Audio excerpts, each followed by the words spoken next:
नमस्कार दोस्तों, मेरा नाम राहुल कुमार है। आज की कहानी गोरखपुर से है। उत्तर प्रदेश के गोरखपुर जिले में शाहपुर इलाके की अशोक नगर कॉलोनी में एक यादव परिवार रहता था। यह परिवार उस कॉलोनी में काफी सक्सेसफुल परिवार माना जाता था, क्योंकि उस घर के 3 बेटों में सबसे बड़े बेटे राजकुमार यादव पुलिस इंस्पेक्टर थे, जबकि सबसे छोटे बेटे ओम प्रकाश यादव एक डॉक्टर थे। उन सभी भाइयों की शादी हो चुकी थी, यानी उनका एक हंसता खेलता परिवार था। साल 2016 में यादव परिवार के घर में कंस्ट्रक्शन का काम चल रहा था और यह काम घर के छोटे बेटे ओम प्रकाश यादव ने लगवाया था। ओम प्रकाश के घर मिस्त्री और मजदूर सुबह 9 बजे आते थे और शाम को 6 बजे छुट्टी करके चले जाते थे। लेकिन जब 21 जनवरी 2016 को सुबह 9 बजे के आसपास मजदूर और मिस्त्री ओम प्रकाश के घर पर काम करने के लिए आए, तो उन्होंने देखा कि ओम प्रकाश अभी तक सोकर नहीं उठे। मजदूरों ने उन्हें उठाने के लिए आवाज लगाई, दरवाजे को भी नॉक किया, लेकिन फिर भी अंदर से किसी ने कोई जवाब नहीं दिया। हालांकि ओम प्रकाश इतनी देर तक कभी नहीं सोते थे, क्योंकि वह एक डॉक्टर थे, इसलिए सुबह ही उनको अपने क्लिनिक पर जाना होता था। खटखटाने और आवाज लगाने पर भी जब दरवाजा नहीं खुला, तो उन मजदूरों ने दरवाजे को हल्का सा धक्का दिया, क्योंकि दरवाजा अंदर से लॉक नहीं था, इसीलिए खुलता चला गया। लेकिन जैसे ही वो लोग कमरे के अंदर गए, तो वहां का दृश्य देखकर उनकी रूह कांप गई। वह लोग चीखते चिल्लाते हुए कमरे से बाहर निकलकर नीचे ग्राउंड फ्लोर की ओर भागते हैं। ठीक उसी समय पास वाले कमरे से किसी के दरवाजा खटखटाने की आवाज आने लगी। अंदर से कोई महिला चिल्ला रही थी, लेकिन वह मजदूर लोग इतने घबरा गए थे कि उन्होंने उस महिला पर ध्यान नहीं दिया और चीखते चिल्लाते हुए सीधे ग्राउंड फ्लोर की ओर भागते चले गए। नीचे रहने वाले घर के लोग उन मजदूरों से पूछते हैं कि अचानक तुम्हें क्या हो गया है, तुम इतना क्यों चिल्ला रहे हो। उस घर से चीखने चिल्लाने की आवाजें सुनकर आस पड़ोस में रहने वाले लोग भी इकट्ठा हो गए। पड़ोसियों ने भी पूछा कि आखिर ऐसा क्या हो गया है और यह शोर क्यों हो रहा है। उन मजदूरों ने कहा कि आप एक बार ऊपर चलकर देखिए। इसके बाद सभी घरवाले और पड़ोसी भी फर्स्ट फ्लोर पर पहुंचते हैं। फिर एक मजदूर ने ओम प्रकाश के कमरे की तरफ इशारा किया। इसके बाद घर वाले और पड़ोसी भी ओम प्रकाश के कमरे में जाते हैं, लेकिन अंदर जाते ही उनकी भी चीख निकल गई, क्योंकि वहां बेड पर ओम प्रकाश का शव पड़ा हुआ था। उसके सिर से खून रिस रहा था, जो कि अब जम चुका था। नीचे फर्श पर भी खून फैला हुआ था। देखने से ही लग रहा था कि उसकी मृत्यु हो चुकी है। ओम प्रकाश के पास ही बेड पर उनका बेटा नितिन भी सो रहा था, लेकिन जब परिजनों ने पास जाकर देखा तो पता चला उसकी भी मृत्यु हो चुकी है। लोगों का शोर सुनकर फिर से पास वाले कमरे से दरवाजा पीटने की आवाज आने लगी। वो दरवाजा बाहर से बंद था और जब उस कमरे को खोला गया, तो वहां उस कमरे में ओम प्रकाश की पत्नी अर्चना यादव बदहवास हालत में खड़ी थी। अर्चना बहुत डरी हुई थी। अर्चना भागकर अपने बेडरूम में जाती है, लेकिन वहां का मंजर देखकर वह बेहोश हो गई, क्योंकि उसके सामने पति ओम प्रकाश और 4 साल के मासूम बच्चे का शव पड़ा हुआ था। यह सब देखकर मानो उसकी तो दुनिया ही उजड़ गई थी। घर में और मोहल्ले में मातम का माहौल पैदा हो गया था। घर की औरतें रो रही थीं, बिलख रही थीं। साथ ही किसी पड़ोसी ने पुलिस को भी फोन कर दिया था। इसके बाद शाहपुर थाना प्रभारी अपनी पुलिस टीम के साथ मौका ए वारदात पर पहुंच गए। उन्होंने तुरंत घटना स्थल को सील कर दिया। इसके बाद पुलिस ने ओम प्रकाश और बेटे नितिन के शव को पोस्टमार्टम के लिए हॉस्पिटल भिजवा दिया। ओम प्रकाश के भाई ने अपने बड़े भाई राजकुमार यादव को भी इस दुखद घटना की जानकारी दे दी, क्योंकि राजकुमार यादव पुलिस इंस्पेक्टर थे। उनकी पोस्टिंग बलरामपुर जिले के उतरौला थाने में थी। लेकिन जब उन्हें अपने छोटे भाई की खबर मिली, तो इंस्पेक्टर राजकुमार भी तुरंत गोरखपुर के लिए निकल गए। इधर डॉक्टर ओम प्रकाश की मां बागेश्वरी देवी की शिकायत पर गोरखपुर पुलिस ने अज्ञात लोगों के खिलाफ हत्या और लूट के मामले में एफआईआर दर्ज कर ली। इधर अर्चना के पिता यानी ओम प्रकाश के ससुर दीपचंद यादव पीएससी में तैनात थे। उस समय उनकी ड्यूटी लखनऊ में मुख्यमंत्री आवास यानी सीएम हाउस पर थी। इसलिए जैसे ही इस घटना की जानकारी अर्चना के पिता को मिली, तो उन्होंने तुरंत सीएम ऑफिस से ही अपनी बेटी के पति के कातिल का जल्द से जल्द पता लगाने और उन्हें अरेस्ट करने के लिए गोरखपुर के एसपी को फोन कराया। इधर सीएम ऑफिस से फोन आते ही पुलिस विभाग में हड़कंप मच गया। आनन फानन में उस समय के एसएसपी आईपीएस लव कुमार सहित तमाम अधिकारी और फॉरेंसिक टीम भी तुरंत मौके पर पहुंच गई।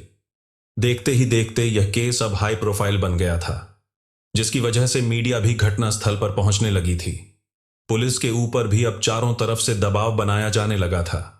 इसके बाद जब पुलिस ने वारदात वाले कमरे को अच्छी तरह से चेक किया तो उन्होंने देखा कि सारा सामान इधर उधर बिखरा पड़ा है। देखने से ऐसा लग रहा था जैसे किसी ने वहां पर लूटपाट की हो, क्योंकि उस कमरे से अर्चना के गहने और मोबाइल फोन जैसी सभी कीमती चीजें गायब थीं। यानी सीधे सीधे यह मामला लूटपाट का था। लेकिन इस घटना में पुलिस को यह समझ नहीं आ रहा था कि अगर बदमाश लूट के इरादे से घर में आए थे तो फिर उन्होंने इतनी बेरहमी से डॉक्टर का कत्ल क्यों किया था। अगर मान लिया जाए कि ओम प्रकाश ने उन लुटेरों का विरोध किया होगा जिसकी वजह से लुटेरों ने उसका कत्ल कर दिया होगा, लेकिन उन्होंने उस 4 साल के बच्चे का कत्ल क्यों कर दिया था? वो बच्चा तो उन लुटेरों का विरोध भी नहीं कर सकता था। अब ऐसे में एक ही बात नजर आती थी कि वो बच्चा जरूर लुटेरों को पहचानता होगा।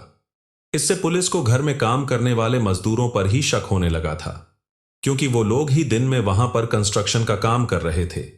शक होने के कारण पुलिस ने काम करने वाले मजदूरों और ठेकेदारों से भी पूछताछ की, लेकिन पुलिस को कोई भी सुराग नहीं मिला। इसके बाद पुलिस ने ओम प्रकाश के पुराने इतिहास को खंगालने का फैसला किया। इसके लिए ओम प्रकाश के घर वालों से पूछताछ करनी जरूरी थी। उनकी मां बागेश्वरी देवी ने बताया कि साल 2007 में ओम प्रकाश की शादी सिंगापुर में रहने वाली एक लड़की से हुई थी। हालांकि उस लड़की का परिवार पहले गोरखपुर में ही रहता था, लेकिन किसी काम की वजह से यह परिवार सिंगापुर चला गया और फिर वहीं पर बस गया, क्योंकि लड़की बचपन से सिंगापुर में ही पली बढ़ी थी और वहां पर वह एक बैंक में जॉब करती थी। लेकिन अब अचानक शादी करके उसे यहां इंडिया आना पड़ गया था। यहां आने के बाद तो उसकी पूरी जिंदगी ही बदल गई थी। उसका रहन सहन का स्टाइल, कल्चर, बिहेवियर, कपड़े पहनने का स्टाइल, उसकी लैंग्वेज, उसके साथ रहने वाले लोग। कहां वह लड़की सिंगापुर के बैंक में जॉब करती थी और कहां अब उसे घर में झाड़ू पोंछा लगाना और खाना बनाने जैसे काम करने पड़ रहे थे। सिंगापुर में पढ़ी लिखी लड़की को यहां घुटन सी होने लगी थी, जिसकी वजह से यह शादी ज्यादा दिनों तक नहीं चल पाई और फिर करीब 6 महीने बाद वह लड़की सिंगापुर लौट गई। वहां जाकर वह फिर से बैंक में जॉब करने लगी। कुछ दिनों के बाद उस लड़की ने ओम प्रकाश को डिवोर्स भी दे दिया। इससे ओम प्रकाश के परिवार को बहुत बड़ा धक्का लगा था। यह शादी टूटने से ओम प्रकाश को भी बहुत दुख पहुंचा था, लेकिन इसमें वो लोग क्या ही कर सकते थे। इधर ओम प्रकाश का क्लिनिक भी काफी अच्छा चल रहा था। उनकी शादी मात्र 15 महीने में ही टूट गई थी। हालांकि उनकी उम्र ज्यादा नहीं थी, वो उस समय काफी यंग थे। कोई भी अपनी बेटी उन्हें बड़े आराम से दे सकता था। इसलिए उनकी मां बागेश्वरी देवी फिर से अपने बेटे के लिए दूसरा रिश्ता तलाश करना शुरू कर देती है। हालांकि उन्हें इस बात का एहसास भी जरूर था कि उनका बेटा तलाकशुदा है, लेकिन इसके अलावा कोई भी दिक्कत या परेशानी नहीं थी। लड़का डॉक्टर था, अच्छे खासे पैसे भी कमाता था। ओम प्रकाश की शादी की बात धीरे धीरे दीपचंद यादव के घर तक भी पहुंच गई। उनकी भी एक बेटी जवान थी, जिसका नाम था अर्चना यादव। दीपचंद यादव मूल रूप से गाजीपुर के रहने वाले थे, लेकिन ड्यूटी की वजह से दीपचंद का परिवार लखनऊ में ही शिफ्ट हो गया था। दीपचंद यादव पीएससी ऑफिसर के तौर पर लखनऊ में ड्यूटी कर रहे थे। हालांकि जब उन्होंने ओम प्रकाश की पहली शादी के बारे में सुना तो उन्हें थोड़ी झिझक महसूस हुई, लेकिन जब उन्हें पता चला कि उस शादी में सिचुएशन ही कुछ ऐसी पैदा हो गई थी जिसमें ओम प्रकाश के घर वाले भी कुछ नहीं कर सकते थे और उसमें उनकी कोई गलती भी नहीं थी, इसके बाद दीपचंद यादव का परिवार ओम प्रकाश के परिवार से मिलता है और दोनों परिवारों के बीच शादी के बारे में बातचीत शुरू होती है। देखने और परखने के बाद साल 2009 में अर्चना और ओम प्रकाश की शादी हो गई। अर्चना अपने ससुराल में आ गई। ओम प्रकाश की जॉइंट फैमिली थी। उनके परिवार में काफी लोग थे, जिसकी वजह से अर्चना को भी कई काम करने पड़ते थे। और फिर शादी के 3 साल बाद यानी साल 2012 में उनके यहां एक बेटे का जन्म हुआ, जिसका नाम उन्होंने नितिन रखा। बेटे के जन्म के बाद अर्चना का काम और भी ज्यादा बढ़ गया था, जिसकी वजह से एक दिन उसने गुस्से में आकर अपने पति ओम प्रकाश से कहा कि अब वह इतने ने बड़े परिवार का काम और एक बच्चे को नहीं संभाल सकती। अर्चना ने ओम प्रकाश से कहा कि अब हम कहीं और जाकर घर वालों से अलग रहेंगे। यह सुनकर ओम प्रकाश को भी गुस्सा आ गया। उसने पत्नी अर्चना से कहा कि जिन भाइयों और मां ने उसकी देखभाल की, उसे पढ़ाया लिखाया और उसे एक कामयाब डॉक्टर बनाया, वह उनको छोड़कर नहीं जा सकता। ओम प्रकाश ने कहा कि हम कहीं नहीं जाएंगे, हम यहीं पर रहेंगे। लेकिन जब अलग रहने वाली बात के बारे में ओम प्रकाश के दोनों भाइयों और मां को पता चला, तो उन्होंने कहा कि हमें इससे कोई आपत्ति नहीं है। लेकिन फिर भी ओम प्रकाश अपने परिवार से दूर नहीं रहना चाहता था। इस पर घर वालों ने ओम प्रकाश को यह सुझाव दिया कि तुम फर्स्ट फ्लोर पर अलग रहो और अपना खाना भी अलग ही बनाओ। इस बात को अर्चना भी मान गई। वह दोनों फर्स्ट फ्लोर पर रहने लगे। अब अर्चना ओम प्रकाश के परिवार वालों से ज्यादा मतलब नहीं रखती थी। वह अपने काम से काम रखती थी, क्योंकि अलग होने की वजह से अब उसे ज्यादा काम भी नहीं करना पड़ता था। धीरे धीरे समय बीत रहा था, लेकिन फिर अचानक 21 जनवरी 2016 को ओम प्रकाश और उसके बेटे नितिन का कत्ल हो गया, जिसकी वजह से उनके घर पर डीआईजी और एसएसपी लव कुमार जैसे ऑफिसर्स भी पहुंच गए थे। साथ ही फॉरेंसिक टीम को भी घटनास्थल पर बुला लिया गया था। इस केस पर सीएम की भी नजर थी, इसलिए पुलिस को यह केस जल्द से जल्द सॉल्व करना था। इसके बाद पुलिस और फॉरेंसिक टीम घर की छानबीन करनी शुरू करती है। जांच के दौरान पुलिस ने देखा कि घर के पीछे वाले मेन गेट और फर्स्ट फ्लोर के मेन गेट की कुंडी अंदर से टूटी हुई है। इससे पुलिस को शक होने लगा था कि इसमें घर का ही कोई व्यक्ति शामिल हो सकता है, क्योंकि आमतौर पर अगर कोई लुटेरा घर में आता तो वह बाहर से ही कुंडी को तोड़ता ना, कि अंदर से अंदर के दरवाजे पर ज्यादा तोड़फोड़ के निशान थे। जाहिर सी बात है, यह सब करते समय घर में काफी शोर भी हुआ होगा।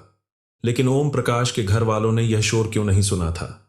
पूछताछ करने पर पता चला कि जिस रात यह वारदात हुई, यानी 20 जनवरी की रात को उनके घर से थोड़ी ही दूरी पर किसी जानने वाले के घर पर वेडिंग एनिवर्सरी की पार्टी थी। उनके पूरे परिवार को भी इनविटेशन मिला था। इस परिवार के सभी लोग वहीं पर गए हुए थे, लेकिन उस रात अर्चना की तबीयत ठीक नहीं थी, जिसकी वजह से वह नहीं जा पाई थी। उस रात वह घर पर अकेली ही थी। लेकिन ओम प्रकाश जल्दी ही अपने बच्चे को लेकर घर वापस आ गए थे। उन्होंने सोचा कि अर्चना घर पर अकेली है और उसकी तबीयत भी ठीक नहीं है। उनका बेटा भी अपनी मम्मी के पास जाने की जिद कर रहा था। यानी वारदात के समय घर पर ओम प्रकाश, उनकी पत्नी अर्चना और उनका 4 साल का बेटा नितिन ही मौजूद था। रो रो कर अर्चना की हालत खराब हो चुकी थी, लेकिन फिर भी पुलिस उससे थोड़ी पूछताछ करने की कोशिश करती है। अर्चना ने पुलिस को बताया कि कल रात जब वह घर पर अकेली थी, तो उस समय कुछ बदमाश दरवाजे की कुंडी तोड़कर घर में घुस गए। क्योंकि वह दूसरे कमरे में सोई हुए थी, इसलिए उन्होंने उसे कमरे में ही बंद कर दिया था। इधर पोस्टमार्टम से पता चला कि ओम प्रकाश के सिर के पीछे वाले हिस्से पर किसी भारी भरकम चीज से वार किया गया था, लेकिन सिर के अलावा उसके शरीर पर कहीं भी कोई चोट का निशान नहीं था, जिससे साफ हो गया था कि उसके और बदमाशों के बीच में कोई भी हाथापाई नहीं हुई थी। क्योंकि अगर उनके बीच कुछ हुआ होता तो उनके शरीर पर और भी कई चोट के निशान होते। इसका मतलब था कि ओम प्रकाश और उसके बेटे को सोते में ही कत्ल कर दिया गया था।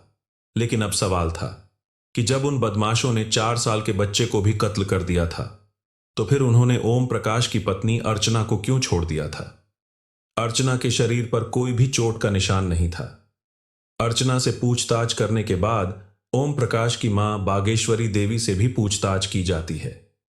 बागेश्वरी देवी ने पूछताछ के दौरान कुछ ऐसी बातें बताई जिससे पुलिस की जांच का एंगल ही पूरी तरह से बदल गया।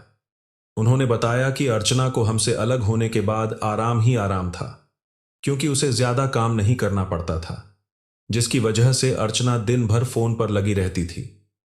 शुरू शुरू में तो ओम प्रकाश भी यही सोचते थे कि घर में अकेली बोर होने की वजह से अर्चना फोन चलाती रहती है। लेकिन अब अर्चना कुछ ज्यादा ही फोन में व्यस्त रहने लगी थी। वह अब अपने काम को छोड़कर भी फोन में ही लगी रहती थी। यानी अब उसने अपने पति और बच्चे का भी ख्याल रखना छोड़ दिया था। और जब ओम प्रकाश उससे फोन दिखाने के लिए कहते तो वह उन्हें अपना फोन देने से मना कर देती, जिसकी वजह से उन दोनों पति पत्नी के बीच झगड़े शुरू हो गए। और जब झगड़े हद से ज्यादा बढ़ने लगे तो दिसंबर 2015 में अर्चना ने अपना बेडरूम खाली कर दिया और पास वाले कमरे में अकेली रहने लगी। यानी ओम प्रकाश और उनका बेटा बेडरूम में सोते थे, अलग रूम में सोती थी। ओम प्रकाश की मां बागेश्वरी के इस बयान से पुलिस समझ गई थी कि दोनों पति पत्नी के रिश्ते कुछ ठीक नहीं थे। कहीं ऐसा तो नहीं था कि अर्चना ने ही अपने पति का कत्ल करवा दिया हो। अब अर्चना भी पुलिस के रडार पर थी, लेकिन पुलिस की यह थ्योरी यहां आकर फेल हो जाती थी कि अगर मान लिया जाए अर्चना ने रोज रोज के झगड़े से तंग आकर पति का कत्ल करवा दिया हो, लेकिन उसके तो बेटे का भी कत्ल कर दिया गया था। एक मां अपने 4 साल के बेटे के साथ तो ऐसा नहीं कर सकती थी। पुलिस इन सारी चीजों पर गौर कर रही थी, लेकिन इन सब बातों की पुष्टि तभी हो सकती थी जब इस बारे में अर्चना से पूछताछ किया जाए, लेकिन उससे पूछताछ करने के लिए वो सही समय नहीं था। अगर पुलिस की थ्योरी गलत साबित हो जाती तो इससे पुलिस की बहुत बदनामी होती, क्योंकि ओम प्रकाश की मां बागेश्वरी देवी ने बताया था कि अर्चना का फोन ही सारे झगड़े की जड़ है। इसलिए पुलिस ने अर्चना के फोन को अपने कब्जे में ले लिया। इसके बाद उसके फोन की कॉल डिटेल्स निकलवाई जाती है। फेसबुक और व्हाट्सएप की भी जांच की जाती है। अर्चना की कॉल डिटेल में पुलिस को ज्यादा कुछ तो नहीं मिलता, लेकिन उसमें एक नंबर ऐसा था जिस पर अर्चना हर रोज कई कई घंटे बातें करती थी। इसके बाद पुलिस ने उस मोबाइल नंबर की लोकेशन निकलवाई तो पता चला कि 20 जनवरी की रात में वह व्यक्ति गोरखपुर में ही था। और जब पुलिस फोन नंबर के जरिए उस व्यक्ति के बारे में पता लगाती है तो पता चलता है कि उस व्यक्ति का नाम अजय यादव है। वह जिला पंचायत का सदस्य और प्राइमरी स्कूल का टीचर था। पुलिस को फेसबुक और व्हाट्सएप पर भी उसके और अर्चना के बीच की हुई चैटिंग मिली, जिससे साफ हो गया था उन दोनों का काफी समय से अफेयर चल रहा है। इस बात का पता लगाने के लिए पुलिस ने अर्चना से पूछताछ करना चाहिए, लेकिन उसने पुलिस को कुछ भी नहीं बताया, क्योंकि उस समय सिचुएशन ऐसी नहीं थी कि अर्चना को पुलिस स्टेशन ले जाकर उससे कड़ाई से पूछताछ की जाती। इसलिए पुलिस ने अजय नाम के उस व्यक्ति से ही पूछताछ करने का फैसला किया। तुरंत ही अजय के एड्रेस के बारे में पता लगाया जाता है। पुलिस को पता चला कि अजय फिरोजाबाद के स्वामी नगर का रहने वाला है। एड्रेस का पता चलते ही बिना देरी किए पुलिस की एक टीम फिरोजाबाद पहुंचती है। वहां से अजय को अरेस्ट करके गोरखपुर लाया गया, लेकिन जब उससे कड़ाई से पूछताछ की गई तो अजय ने एक ऐसी कहानी सुनाई जिसे सुनकर पुलिस वाले भी हैरान रह गए। अजय यादव ने पुलिस को बताया कि अर्चना से उसकी दोस्ती करीब 1 साल पहले यानी 2015 में फेसबुक के जरिए हुई थी। उसे समय अर्चना का बेटा भी बड़ा हो गया था। अर्चना के घर पर ज्यादा काम नहीं रहता था, इसलिए अर्चना अपना ज्यादा समय फेसबुक पर बिताने लगी थी। उसकी अपने पति से छोटी छोटी बातों पर लड़ाई भी होती रहती थी, इसलिए अर्चना और अजय के बीच प्यार भरी बातें होने लगी। इसी तरह बातें करते करते अर्चना और अजय को एक दूसरे से प्यार हो गया। जब ओम प्रकाश उससे पूछते थे कि तुम फोन पर इतनी बातें किससे करती हो, तो इस पर अर्चना ने उसे बताया कि अजय उसका दूर का रिश्तेदार है। फोन पर ज्यादा बात करने के कारण दोनों पति पत्नी में दूरियां इतनी ज्यादा बढ़ गई थीं कि अर्चना अपने पति और बेटे से अलग दूसरे रूम में रहने लगी थी। इसी दौरान उन दोनों ने मिलने का प्लान बनाया। अजय ने अर्चना से कहा, तुम लखनऊ आ जाओ। इत्तेफाक से अर्चना का मायका भी लखनऊ में ही था। इसके बाद अजय ने लखनऊ में एक रूम बुक कर लिया। मायके जाने के बहाने अर्चना लखनऊ आने लगी और अपने बॉयफ्रेंड अजय से मिलने लगी। उन दोनों के बीच शारीरिक संबंध भी बनने लगे थे। और जब अर्चना का पति ओम प्रकाश गोरखपुर में अपने घर पर नहीं होता था, तो उस दिन अर्चना अजय को अपनी ससुराल में ही बुला लेती थी, ताकि किसी को उन पर शक ना हो। इसलिए अर्चना ने ससुराल वालों को बता रखा था कि अजय उसका दूर का रिश्तेदार है। अजय कई कई दिनों तक अर्चना के साथ उसके ससुराल में ही रहता था, क्योंकि उसका पति और बेटा तो अलग बेडरूम में सोते थे और अर्चना अलग रूम में सोती थी। इसलिए उन दोनों को मिलने में भी कोई दिक्कत नहीं होती थी। लेकिन जब अर्चना के पति ओम प्रकाश को उन दोनों पर कुछ शक हुआ, तो एक दिन ओम प्रकाश ने अर्चना से कहा कि आज के बाद तुम अजय को घर पर नहीं बुलाओगी और ना तुम उससे बात करोगी। लेकिन अर्चना कहां रुकने वाली थी। उसने एक नया सिम ले लिया और उस नए नंबर से अजय से बात करने लगी। और फिर अचानक अर्चना ने एक दिन अजय से कहा कि अब हम दोनों को शादी कर लेनी चाहिए। हालांकि अजय जानता था कि अर्चना शादीशुदा है और उसका एक बच्चा भी है, लेकिन फिर भी वह उससे शादी करने के लिए तैयार हो गया। लेकिन अब ओम प्रकाश उनके रास्ते का सबसे बड़ा रोड़ा था। इसीलिए सबसे पहले अर्चना ने ओम प्रकाश को ही अपने रास्ते से हटाने का फैसला किया। इसके लिए अर्चना और अजय ने 20 जनवरी का प्लान बनाया, क्योंकि 20 जनवरी 2016 को परिवार के सभी लोग घर से थोड़ी दूर किसी की वेडिंग एनिवर्सरी के फंक्शन में गए थे। उस दिन पूरा घर खाली था। इधर अजय भी अवध एक्सप्रेस ट्रेन से गोरखपुर पहुंच गया। वह अपने साथ एक हथौड़ा भी लेकर आया था। वह सीधा अर्चना के ससुराल पहुंचता है। वहां पहुंचकर सबसे पहले उन दोनों ने शारीरिक संबंध बनाए और फिर रात 10 बजे के आसपास ओम प्रकाश भी अपने बेटे को लेकर पार्टी से वापस अपने घर पर आ गया। अर्चना ने अजय को पहले ही अपने रूम में छुपा दिया था। इसके बाद वह अपने पति ओम प्रकाश के बेडरूम में चली गई। वहां पर वह अपने बेटी को सुलाती है। ओम प्रकाश भी थोड़ी देर टीवी देखने के बाद सो गए। अर्चना ने थोड़ा इंतजार किया और जब उसे लगा कि ओम प्रकाश गहरी नींद में सो गए तो अर्चना चुपके से अपने रूम में आती है। वो अजय को जगाती है और फिर रात 12 बजे के आसपास वह दोनों ओम प्रकाश के बेडरूम में आते हैं। इसके बाद अजय ने अपने साथ लाए हथौड़े से ओम प्रकाश के सिर पर वार करने शुरू कर दिए। अपने पापा की चीख सुनकर पास में सो रहे 4 साल के नितिन की भी नींद खुल गई। वह अपने पिता के सिर से खून बहता देखकर डर गया था। वह बचने के लिए पास में खड़ी अपनी मां की गोद में छुप गया। लेकिन तभी अर्चना अजय से कहती है कि इसको भी मार डालो क्योंकि इसने हमें देख लिया है। यह सुबह होते ही अपनी दादी के सामने हमारी पोल खोल देगा, इसलिए अब तुम्हें इसे भी मारना होगा। लेकिन अजय ने ऐसा करने से मना कर दिया। अर्चना ने कहा, अगर तुम नहीं मार सकते तो फिर मैं ही इसे मार देती हूं। इतना कहते ही अर्चना ने गोद में दुबके अपने मासूम बेटे का गला दबाना शुरू कर दिया। 60,000 जुर्माना और उम्र कैद की सजा सुनाई। वह दोनों अभी भी जेल में सजा काट रहे हैं। अर्चना को अपने किए पर कोई पछतावा नहीं है, क्योंकि जेल में महिला कैदियों ने जब बेटे की हत्या को लेकर उससे सवाल पूछा तो उसने कहा था, मैंने ही उसे पैदा किया था और मैंने ही उसे मार डाला, इससे तुम्हारा क्या लेना देना। यह सुनकर जेल की महिला कैदियों को गुस्सा आ गया। उन्होंने मिलकर अर्चना की खूब पिटाई की। इसके बाद पुलिस ने उन कैदियों से अर्चना को छुड़ाया और उसे एक अलग बैरक में बंद कर दिया। इसके अलावा अर्चना ने जेल प्रशासन से कई बार जेम्स बैरक में बंद अजय से मिलने की भी गुहार लगाई, लेकिन उन दोनों की कानूनी तौर पर शादी न होने की वजह से जेल प्रशासन ने उन्हें कभी भी मिलने की अनुमति नहीं दी। फिलहाल इस केस के बारे में बात करें तो यह केस अभी भी हाई कोर्ट में चल रहा है, जिसका फैसला आना अभी बाकी है। कहानी को लास्ट तक सुनने के लिए आपका धन्यवाद। इस कहानी के बारे में अपनी राय कमेंट करके जरूर बताइएगा और ऐसी ही अपराध की सच्ची कहानियों के लिए हमारे चैनल अपकमिंग अद्विक को सब्सक्राइब कर लीजिए। कहानी को लाइक और शेयर जरूर करें। धन्यवाद दोस्तों।